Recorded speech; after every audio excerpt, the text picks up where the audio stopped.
Yeah, hiring manager just saw a job description with a job title and said, software engineer, boom, pick that one. Well, so the beauty of I have no budget, so there's no ding on my budget. It's much better to really target in why candidates would want to watch this video.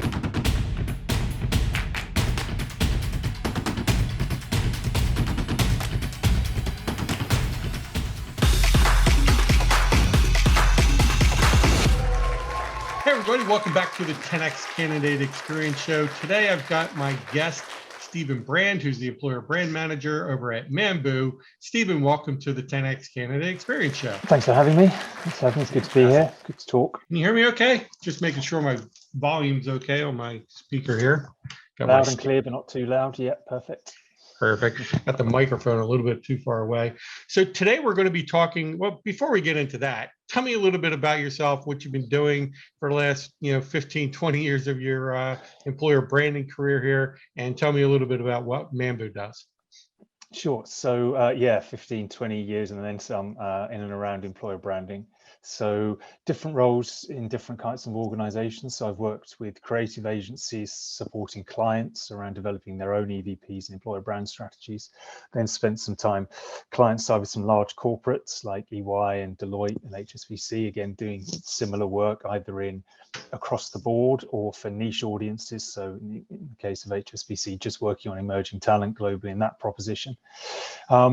And I've recently joined Mambu. So Mambu is you won't have heard of us yet, but you will pretty soon. Unicorn fintech based in Amsterdam, and it exists basically to enable a lot of small startup banks, small lenders, micro lenders that want to lend in specific spaces that aren't very well served by traditional banks. So our technology enables them to set up and start lending, start running current accounts pretty quickly without having to build their own technology, which can be a big delay or a big drawback financially. So our technology exists to enable those organizations to get up and running. Been going, I think, 10 years. Last year was the 10-year anniversary. So, and big plans this year to scale the workforce again by 50%. So the employer brand is front and center very much in the minds of Mambuvians, as we're called. So what do you think some of your biggest hurdles are with promoting an employer brand in that financial space? Well, it's busy, it's crowded, there's lots of other voices in there. Fintech is, I'm sure it's the same in the States, but there are pockets in the UK, in Amsterdam, in Germany. There are just so many new providers, so many organizations working in a similar space, even in and around fintech. Even though we're pretty unique in what we do, there are organizations very similar in terms of some of the problems they're looking to solve, and therefore some of the talent they're looking to find. And you add to that, I think, the challenge that a lot of the more traditional banks, the more established names, are looking to digitize their offering, are looking to become more tech savvy, and are looking therefore to hire technologists and developers and engineers in to help them on that journey. And they've got the slight advantage in that most people have heard of those organizations. That gives them an advantage, but then they also have the disadvantage in that most developers and engineers know it's probably a bit of a nightmare from a technology point of view. So do I really want to put myself through it? So I think the big challenge is how crowded it is, and then the kind of elbow room, the space you find to be able to be heard when good engineers, good developers are being contacted sort of daily with opportunities to join really great sounding organizations. So I would assume that finding ways to help your employer brand differentiate themselves from all the other noise or competitors in the marketplace is kind of critical for your organization, right? Absolutely. Yeah, I think that differentiation, the why you, why not so-and-so down the road, why not so-and-so that's offering me 2,000 more, that is the what is the differentiation, when even in a lot of engineering roles, a lot of tech roles, I guess the broad strokes of the roles that are similar. The way you will ask an engineer to deploy their skills is broadly the same. The opportunities for growth and development will often be very similar. So then there is down to those little nuances about what makes your organization different, what I get from working there that I won't get from working anywhere else. And I think that's the real challenge for a lot of organizations, because you're wanting to be different, and you're wanting to be distinctive, but you're trying to do it in a way that everybody will recognize and understand that it's different, but also relevant. So I think it's possible to be distinctive, but in a way that everybody kind of shrugs their shoulders and goes, I don't really understand that. I don't see how that relates to me. So you're trying to find that tiny little gap that's close to what they experience already. So it would be recognizable and relatable, but just different enough to give them pause, to give them a reason to make that jump. So it's quite a fine line to find. But that's kind of, if it didn't exist, then I guess I wouldn't have a job. So I'm glad that we're Exactly. asked to find it. Yeah, I think this is a common problem. It doesn't matter whether you're in a software as a service company or a fintech company, martech company, just about every single company that is going up against huge competitors in the marketplace, well-established competitors. They've got the employer brand. They've got tons of resumes coming in through, wherever, job boards and social media, and they've got the engine running, right? And, this is not a unique situation. Mambu is, coming across a lot of the same problems that just about every, 10-year-old company that is up against major competitors has. So what are you doing to differentiate yourself? How are you doing that? What are you doing? I mean, there is an element where there's differentiation in the purpose and the mission of the organization. So Eugene, the founder of the organization, his co-founders at the time, the organization was built on this idea that there are, and there still are today, billions of individuals who can't get access to any banking services at all. So that the infrastructure in their countries doesn't exist, or their economic circumstances, just the established banking hierarchy doesn't really want to engage with vast groups of people. And the mission for Mambu started there, and it's kind of broadened, but it still exists. So I think there is an element of differentiation and distinction in having that as a real key purpose and vision to try and find ways to help more of those billions of individuals get access to basic banking services. And we know the differences that can provide to sort of stability in life and being able to really plan for your future and things. So I think that's really important, and is a little bit different. But from my point of view, the thing that I can affect, I think, is more about, I suppose, not, and this is going to sound a bit sort of around the houses, a bit airy-fairy, but not consciously looking for that differentiation, not consciously looking for that point of distinction, but trusting that if it's Mambu people talking about their experiences of working at the organization and the things that they get from that, the challenges they face, how they experience the culture, both good and bad, the changes they see, both good and bad, but if it all comes from direct from the mouths, direct from the minds and the hearts of people doing the roles, that's where the distinction is, because that's a unique experience. So their experience of our organization is both credible, I think, to audiences looking in, to candidates looking in. They're looking for that credibility, that trustworthiness that we give to peers, that we give to potential future colleagues. But it's also built on, that very sort of unique and individual perspective that they wouldn't have had if they'd worked at any other kind of organization. So I guess my job is So less what you're to... really talking about is user-generated content from your own employees, right? Very much so. Yeah, exactly. So for them to be the voice, I don't think successful employer brands are really those that attempt to be the mouthpiece for the organization or of the people. I think successful employer brands, certainly moving forward as technology now allows it more and as candidates expect it more, is more about how can my team enable more and more of our colleagues within the organization share their experience directly. How can we set them up technologically? How can we set them up with the confidence and the skills to do it? How can we create time in their diaries to enable them to do it? All those kind of things, absolutely, about generating their stories directly and be able to tell them their own way. Not, again, I don't want to be the one putting words in their mouths, telling them how to talk. I'm more about enabling them to be able to tell that story directly. That's very much the role as I see it. So you're not so much concerned about the messaging per se, but more about setting up the mechanisms for them to technologically be able to record these. I assume you're doing a lot of video, and then also distribute and promote this content, right?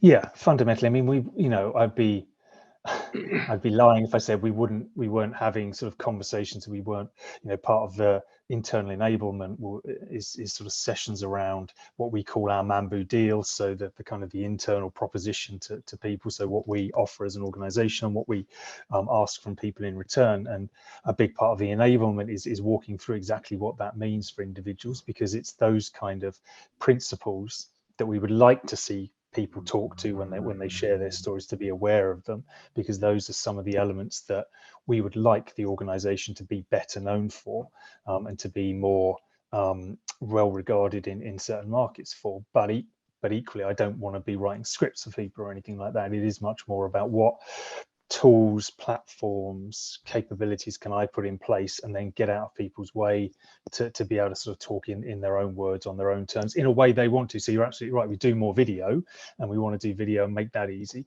But equally, I want to say to somebody who's a bit camera shy, a bit is conscious about maybe their delivery of English, we have lots of sort of global population, so individuals who wouldn't necessarily be so comfortable on camera expressing themselves in English, but who, if given time, can sit down and write it beautifully. And want to be able to say, well, that's absolutely fine then. Written content, blogs, episodic, little mini micro blogs, all those kind of things that are great. It's kind of, again, I'll get out of your way. You tell me how you want to express yourself, how you want to tell the story, and I'll make that happen. But yes, I think video absolutely, as you all know, plays a key part in really grabbing people and feeling like they can make a connection with the person they're hearing from. So I was reading the Candy Awards, the talent board results from 2021. I'm not sure if you're familiar with this, but Kevin Grossman's been a guest on this show several times.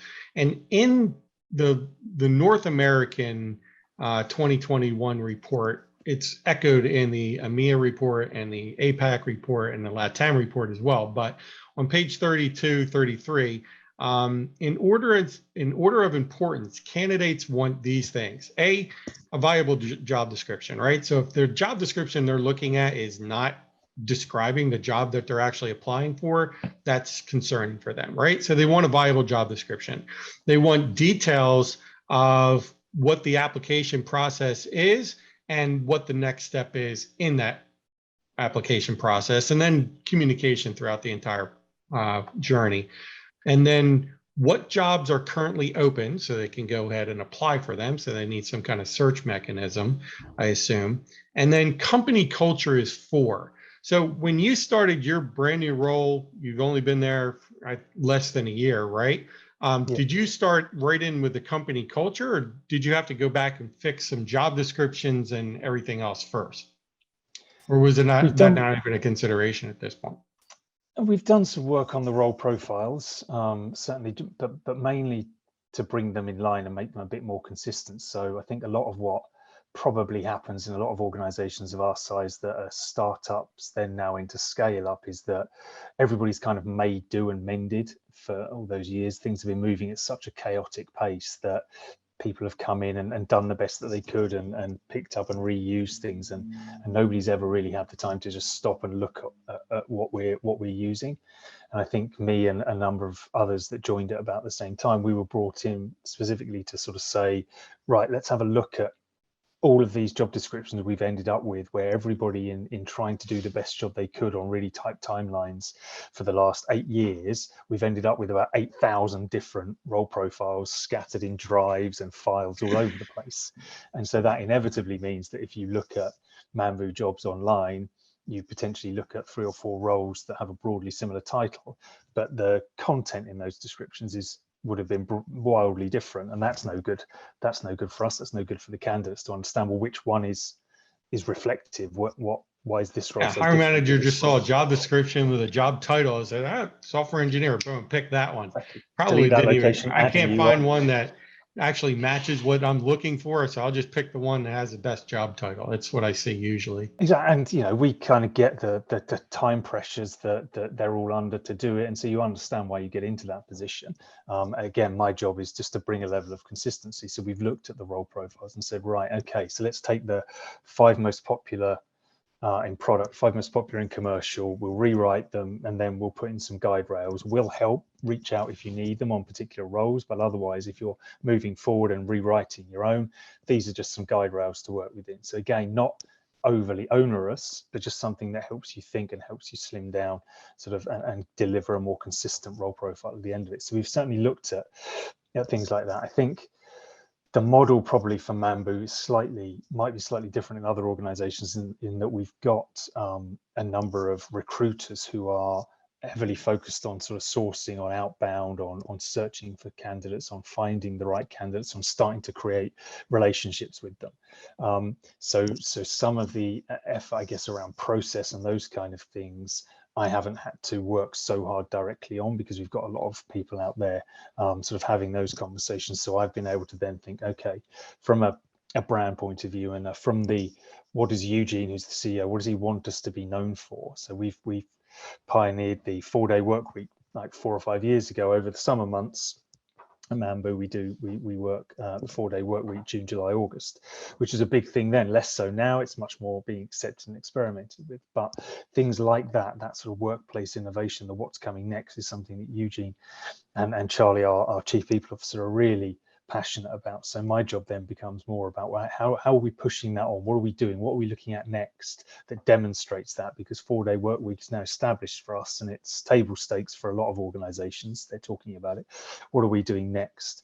So I'm then sort of more involved in our Mambu deal and in really how are we shifting the culture? What are we doing? How are we trying to be better than we were yesterday? And I can focus more on that, knowing that some of the more tactical bits we've started to touch, but we've got recruiters that can also support on those areas. Obviously, over the last several months, when you've been implementing this and putting forth the mechanisms for people to do, you've had some hard lessons learned, right? What do you think is the number one thing people could take away if you were to leave this organization, go to another one, and start all over? What is the one thing you would definitely do, and the one thing you would definitely not do? Well, I guess the one thing definitely to do, and it's the age-old thing. I think everybody that listens would probably know that you do need to start at the top. You need the leaders to buy in. You need the leadership to understand why it's important. Not necessarily because they have to do it. That helps, that sort of role modeling, but because you will need them, even in an organization that's only 800-900 people like we are. I can't be in front of all of those teams. I can't be in all of those locations banging my drum and asking them to do things. I need local ambassadors, individuals who understand why we're trying to do what we're trying to do, why we're asking for what we're asking. And I need that to be part of, again, not a big flash campaign that 2 weeks later somebody vaguely remembers. I remember it was kind of cool, but now I can't remember the substance of it, and I don't know where I was supposed to go to find out more. It's gone. But more just tediously and repetitively, every team meeting, every town hall, every village hall is mentioning it, is reminding people where the links are, reminding people the kind of things we're looking for, reminding them why it's important. And so the leaders tend to be, the team leads tend to be the people that can kind of just generate that impetus and keep delivering that message in a way that team members will hear and begin to take up. And if we want this to be, as I do, more behavioral, so the sustainable thing is as I should be able to fade into the background, and this machine just keeps working because this kind of storytelling and sort of the mechanism of supply story and share story just becomes a way we work as a team. That has to come from all of the teams understanding that, cascaded down from management. So I think that is probably the one must do. I think probably the only thing that certainly so far I would probably do differently is the speed at which I wanted to get things moving meant that we started conversations. I started conversations without having some of that support matrix, some of those enablement measures, for example, in place. So you're having a conversation and people are sort of, yeah, I'm interested, and you're not immediately able to take them on because it's like, great, we've got to get this in place and then let's come back. And I think retrospectively that potentially you lose the engagement you had, and then it's trying to pick it up again. And I think in my enthusiasm to start spreading the word, thinking that it might be a bit of a hard sell. Actually, often it's not a particularly hard sell. People are, particularly if they like working where they work, they'll find a way to help. They're interested in helping. They understand how it can benefit them and the organization. So the sell probably isn't as hard as I thought it might have been. So I would have probably waited to have more of that enablement in place, more of those mechanisms kind of built out and ready to go, so that immediately you get that interest, you can convert it into action, rather than have that gap and then have to try and re-engage, which just stretches the timelines a little bit. So that's probably the biggest learning so far. I think that's always a risk, right? Because you're trying to, gather internal support for, whatever campaign or process that you're trying to implement, right? And see if there's at least an appetite for it. But then you do run the risk of, divulging too much information too soon. And then, by the time you're able to actually implement it, then you've got a little bit of user fatigue, right? And I think that's what you're kind of referring to, correct? Yeah, exactly that. And also kind of linked to that is being conscious and being really closely plugged in. I know that in employer brand, we're used now to dealing with our external marketing colleagues and making sure we're synced up there around messaging and frameworks and things. So we're used to working together, or we're getting used to working side by side.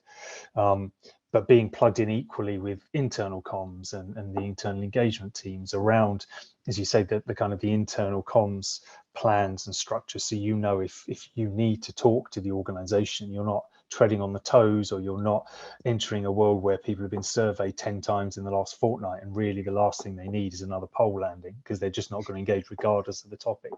So I think that, as sort of employer brand recruitment marketing people, we're kind of used to, we have no budget. We usually have small teams, so we have to go and ask for stuff. So we have to be nice to people, and we're used to playing nice with marketing and brand colleagues because they have big budgets. But equally, I think it's being just as plugged into our internal comms and engagement colleagues, because they can help us, as you say, they can help us avoid that fatigue, that mistiming of things where you really need people's enthusiasm and you time it and you don't. Well, you should never ask somebody on a Friday afternoon. All of that sort of learnings you can take from your internal colleagues that I think can be hugely valuable in getting you where you need to be.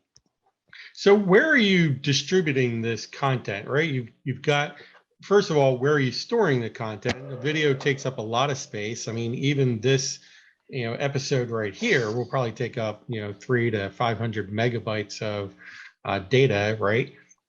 So where are you storing all this? Is there a central repository? And then what are you doing with it? Do you have a mechanism to get it out there and curate it and make sure that it's kind of on brand and on message?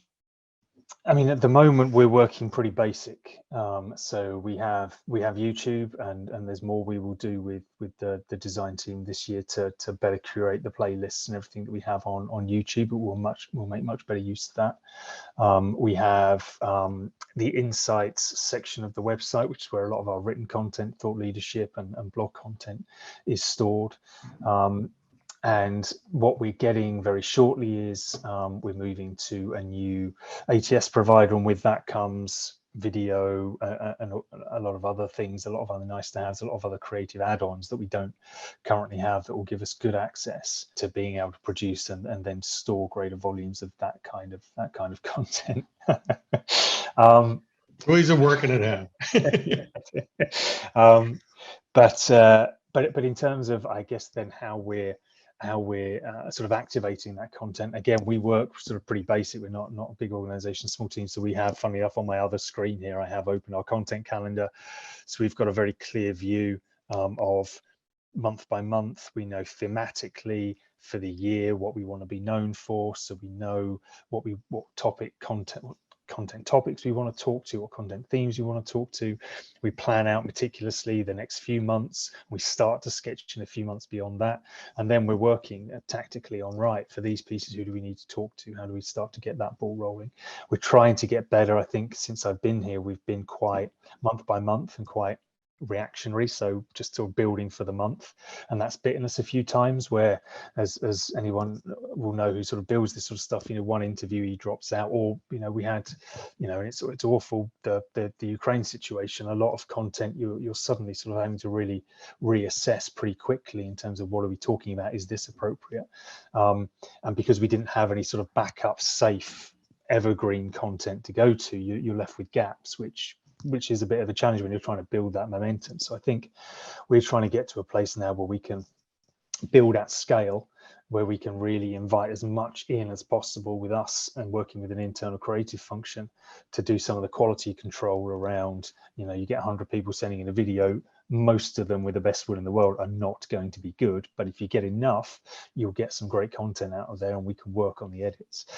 But to get to a point where you've kind of got a nice volume, so as we move into each month, we're confident that 60 to 70% is locked in, nailed in, done. And then we've got some flex though to respond as the business wins certain things, as markets change, as we have particular recruiting needs in certain areas. We're able to respond and be agile about our creation and our content distribution for those, because 70 or 80% is locked in and fixed. And we're not there yet, but that's the kind of aim. That's what we're moving towards. So a lot of companies would just dump all these activity requirements onto the shoulders of the recruiting team. Obviously, you've not done that. You're asking, the general population of the employee base to help out with generating content. I know for my own fact, I've been doing video for 15 years, but lighting and audio and framing and everything like that, you're going to have a lot of different quality issues. Do you have a video editing team? Did you augment your employer branding team with video editors and content, copywriters? What else was included in this package, if you will? So we were lucky in that as part of the marketing function, there are creatives in-house. So we do have access to in-house creatives, and via a ticketing system, we can at any point, if we need support with editing existing video content, we can work with individuals in that team. It's not always the quickest because we're not always top priority, but it's there, and it is massively helpful. And I think as we learn over time, they learn with us what we're looking for from our video content, the speed of transition, the sort of how tight we want the quotes to be, the kind of editing style we want, then I think our production will get quicker. The video studio platform we moved to with the ATS, I think will also help in terms of sort of being able to bring a level of consistency to the way we tell our stories through video. And I think just the practice that people will get and our ability to then share internally. I think one of the things that we'd like to continue to do is to think, yes, we love when people send us in, and that's our broadcast content, but actually what we also want to do is share some of this stuff internally, both from a recognition perspective, because we want to be able to say to people, thanks for taking part, for going out of your way to do this. It really helps us, and I think it's good for people to feel recognized as a part of their sort of involvement in it. But also it's interesting because again, we're only 900, but even there's quite distinct teams doing very different things. And I think sharing that content, we use Slack, but there's other internal comms channels. Sharing some of this content that way gives colleagues a greater appreciation maybe of what each other are going through, what different teams do, how different offices work, how Singapore works versus Brazil versus the States. Those kind of things I think can be really helpful. And seeing that come to life, I think just builds people's confidence that they could do it as well. Once you see a few colleagues sort of stumble over a word or two, it doesn't really matter because candidates are forgiving of polish. What they want is honesty and authenticity, and I feel like they get to know that person. And again, you've had a cat walk around, I'm erring and creaking in my chair. This is just how people are. I think if you're over polished and then you lose a little bit, I think, of the trust and credibility. So I think being able to share some of the outputs with our colleagues will give them the confidence to get involved, and the knowledge that you don't have to be, you don't have to be a Brad Pitt or anything to get onto one of our videos. It's just about being prepared to share an experience. That's really all we want. Yeah, as I sit here petting my cat so she doesn't jump up on the table anymore. This is Just just the work, and this is what candidates want to see, because that says, okay, yeah, that's just life happening around. So this doesn't feel studio scripted, overproduced. It's just a moment in time, a conversation in time, where you're just capturing someone's honest response to a question or a situation.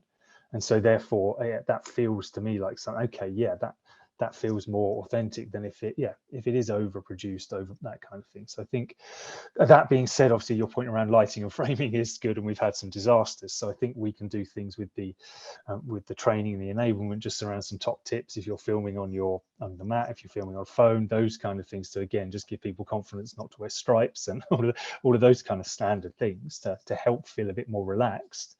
But I think the main way we'll do it is in starting to sort of recognize people, share the content and the outputs internally, and for people to just see that it's, it is just like when you're talking on a Zoom call, and we're all used to talking on Zooms and on Google Meets. Everybody can usually express themselves pretty well, and that's the kind of environment, just a very relaxed conversation for the most part, we want to try and create.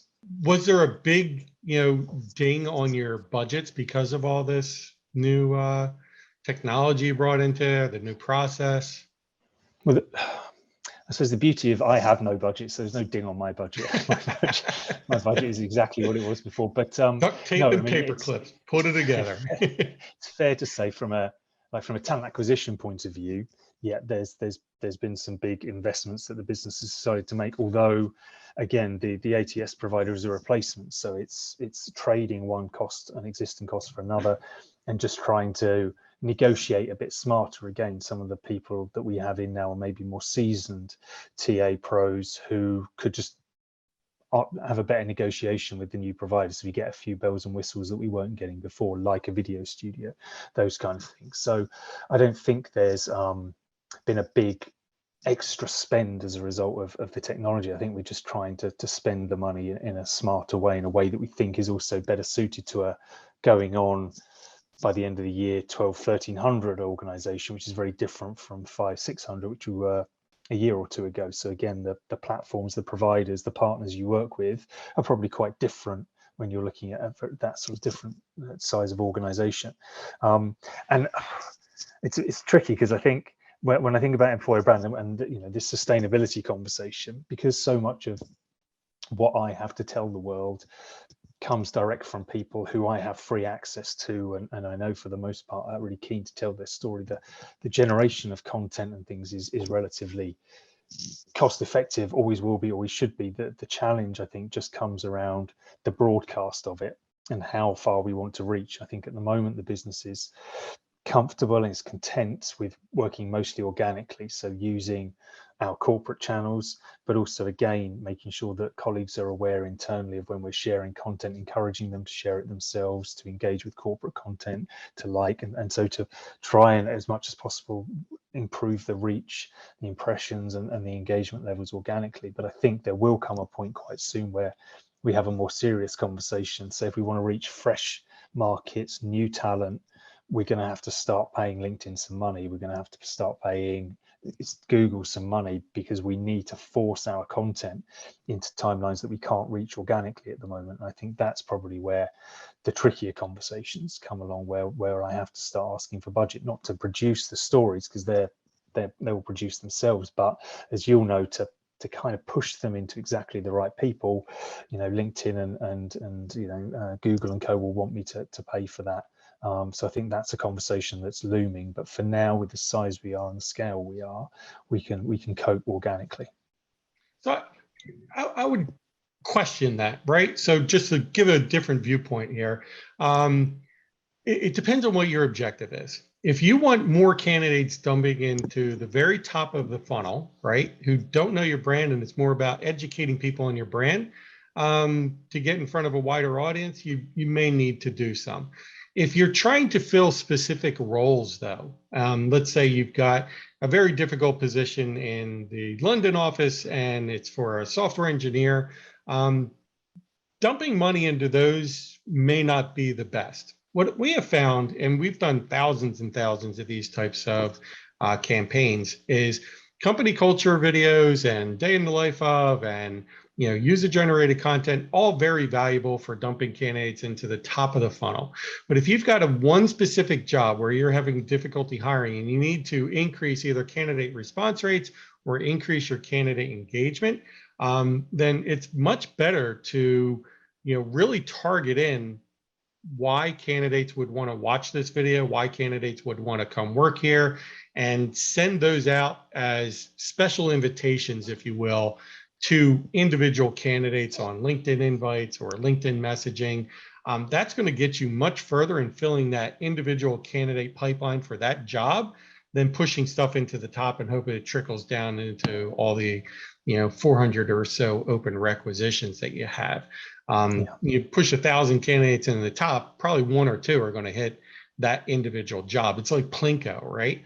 So when you're talking about filling pipeline for an individual role, I would steer away from posting on ads.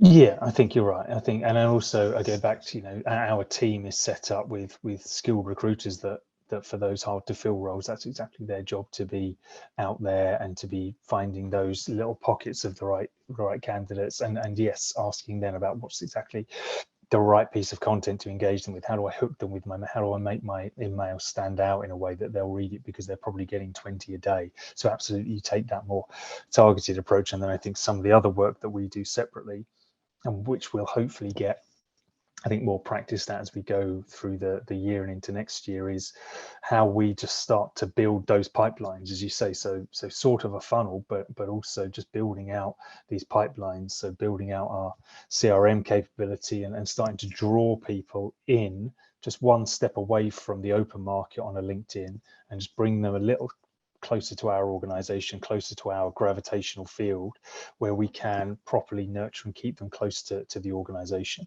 So that's a different kind of content conversation. But then our job becomes just to keep them, not warm is a horrible way to talk about it, but to keep them engaged, to keep them informed of the organization, to keep every once in a while reaching out and seeing how things are with them, with a view that in 12 months, when the right role comes along, that's who the recruiters can go to and can start that conversation with, but they're not having to go all the way out to a cold LinkedIn contact. Hopefully we've built for them these little communities by geography or by skill, where they can go and take that opportunity to those individuals first who know a little bit more about us, and more inclined to hopefully have that conversation because they know a little bit more about the name. But yeah, I think you're absolutely right. I think paid campaigns for specific roles and audiences isn't the way. It's that broader stuff. So when I think about it, it will be about, we want to be famous for X, and that might be sort of challenging the norms around the working world. So that might be something we think, right, we're going to produce a whole ream of content, and we're going to push it further than we could do organically, because that's what we want to be known for. At the end of the year, we want people to remember that and recognize it, and have reached people we couldn't otherwise. That then is worth a budget. But that more tactical stuff, you're right, where it's a high profile role, I think it's a different approach. Absolutely. All right, any other last thoughts here, Stephen? No, I mean, I tell you, but what is interesting, and what I really enjoy is, and I'm sure you see it with sort of running the podcast and everything you do, is how much this topic has changed and evolved over the last 5 to 10 years, how much more popular it is, how broad it is, how much discussion and debate there is over how to do it.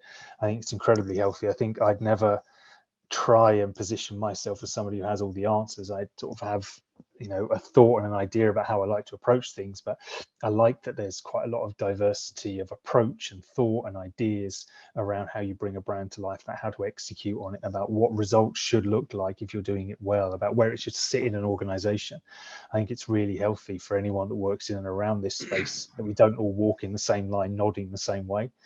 So I think these sort of conversations and debates are massively healthy, and I see a lot of them. So exciting times. Well, and I totally agree with you. I love this conversation, right?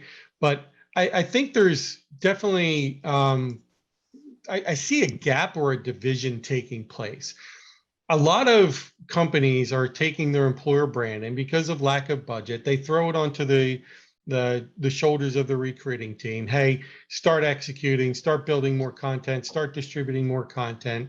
You got to learn how to do, not only be a recruiter, but now a social influencer and everything else, right? And you just wind up pile, and it's dog pile on a rabbit kind of thing, and eventually the rabbit doesn't work. It doesn't work very well. No, exactly. And So we have the same with I think we have the same with creative agencies, yeah, not dissimilarly, where there are so many disciplines now that you might ask a recruitment marketing or an employer brand agency to do, from research through to creative, through to digital build, through to media planning, through to results. And actually, there's so many different specialisms that I find it more and more useful to sort of think, right, for a certain campaign or execution, I might use this agency, but if it's something over here, that might be a whole other agency. It's really difficult to be masters of all of those disciplines. And I think recruiters suffer from the same thing. You can't be great and have the time to do all of those potential things